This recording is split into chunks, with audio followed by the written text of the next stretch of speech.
राज्यातील 2 कोटी बालकांची आरोग्य तपासणी उपमुख्यमंत्री अजित पवार। राष्ट्रीय बालस्वास्थ्य उपक्रम कौतुकास्पद आहे।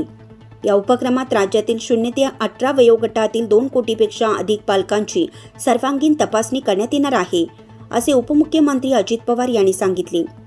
तर या उपक्रमाची प्रभावीपणे अंमलबजावणी करतानाच प्रत्येक विद्यार्थ्याची आरोग्य पत्रिका हेल्थ कार्ड तयार करण्यात येईल, असे शालेय शिक्षण मंत्री दादाजी भुसे यांनी सांगितलं।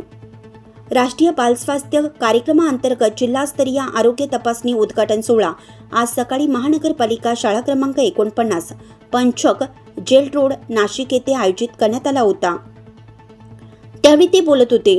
यावेळी जिल्हा अधिकारी जलज शर्मा, महाराष्ट्र राज्य बाल हक्क संरक्षण आयोगाच्या सदस्या सायली पालखेडकर, आरोग्य विभागाचे उपसंचालक डॉक्टर कपिल आहेर, जिल्हा शल्य चिकित्सक डॉक्टर चारुदत्त शिंदे, जिल्हा परिषदच्या जिल्हा आरोग्य अधिकारी डॉक्टर सुधाकर मोरे, महानगरपालिकेचे वैद्यकीय अधिकारी डॉक्टर तानाजी चव्हाण उपस्थित होते। या कार्यक्रमात उपमुख्यमंत्री अजित पवार, सार्वजनिक आरोग्य व कुटुंब कल्याण मंत्री प्रकाश आंबेडकर हे दूरदृश्य संवाद प्रणालीच्या माध्यमातून सहभागी झाले होते। मंत्री भुसे म्हणाले की राष्ट्रीय बालस्वास्थ्य उपक्रम हा महत्त्वाकांक्षी उपक्रम आहे। त्याची प्रभावीपणे अंमलबजावणी करण्यात येईल। या तपासणीत विद्यार्थ्यात आजार आढळून आला तर त्याच्यावर तातडीने उपचार करण्यात येतील। गंभीर विद्यार्थ्याला सर्व योजनांचा लाभ देत त्याच्यावर उपचार करण्यात येतील।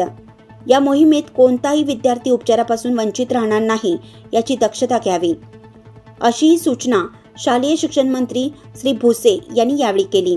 त्यानंतर राष्ट्रीय बालस्वास्थ्य विभागातर्फे विद्यार्थ्यांची आरोग्य तपासणी करण्यात आली।